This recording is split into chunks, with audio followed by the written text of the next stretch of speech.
What if I told you there's a lost episode of Jujutsu Kaisen so dark, it was never meant to be seen? An episode that reveals the horrifying truth behind Ryomen Sukuna.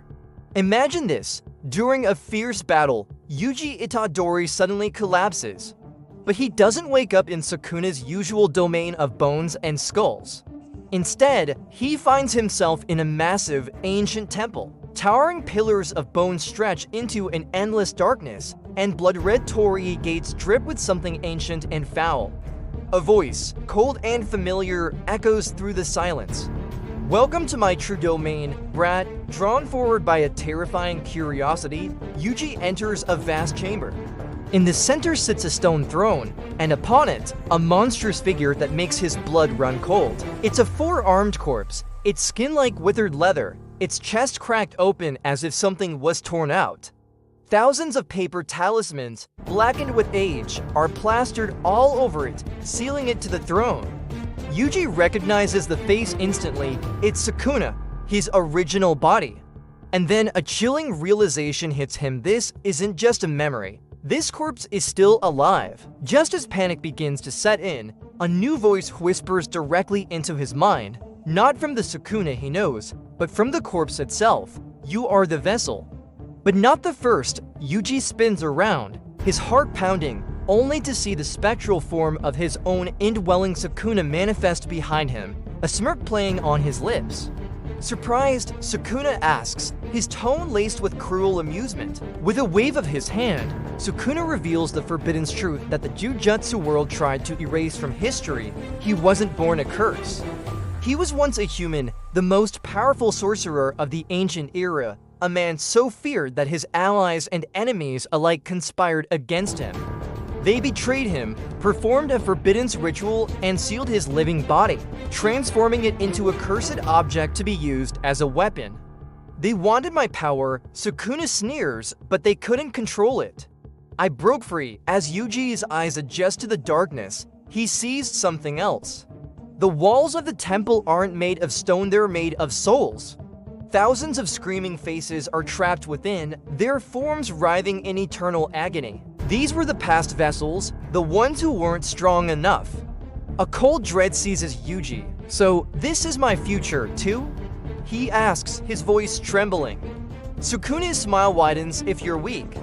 Yes, suddenly the entire domain trembles. A sickening crack echoes from the throne. The original body moves.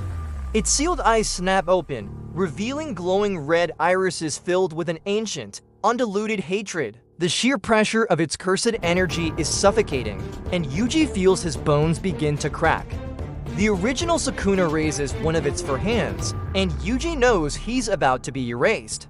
But before the blow can land, the Sukuna inside Yuji steps forward, positioning himself between Yuji and the throne. Sit down, he commands his original self. He's my vessel. The corpse on the throne speaks, its voice a deep, guttural rumble that shakes the very foundation of the domain. You are incomplete. Yuji is trapped. A horrified spectator watching two versions of the King of Curses glare at each other, the terrifying past versus the arrogant present. The original body then turns its burning gaze to Yuji, offering a deal. Set me free. Return my fingers, return my full power, and I will spare your insignificant world. The Sukuna, we know, lets out a sharp laugh.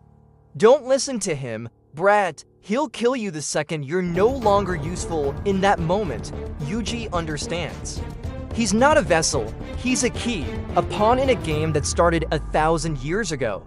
A surge of defiance cuts through his fear. I won't be your weapon, he screams, and for the first time ever, a crack appears in Sukuna's true domain, caused by his own will. That single crack shatters everything. The domain begins to collapse. The walls of souls crumble, their cries echoing as cursed energy swirls into a violent storm. Yuji runs for his life as the entire temple disintegrates around him. The original Sukuna reaches for him, its clawed fingers inches from his face, a promise of oblivion in its touch. But at the last possible second, Yuji feels a hand grab his own, yanking him backward with immense force. He wakes up gasping on the cold, hard ground back in the real world. He's shaking, drenched in sweat, The horrifying images burned into his mind. Megumi rushes to his side, asking what happened, but Yuji can't find the words. The scene cuts away back to the silent, dark temple. The original Sukuna is still on his throne, its red eyes open once more, and it smiles. A single word hangs in the blackness, soon. What do you think would happen if Sukuna's original body was unleashed? Let me know your theories in the comments. Thanks for watching, and don't forget to like and subscribe for more deep dives into the Jujutsu Kaisen universe.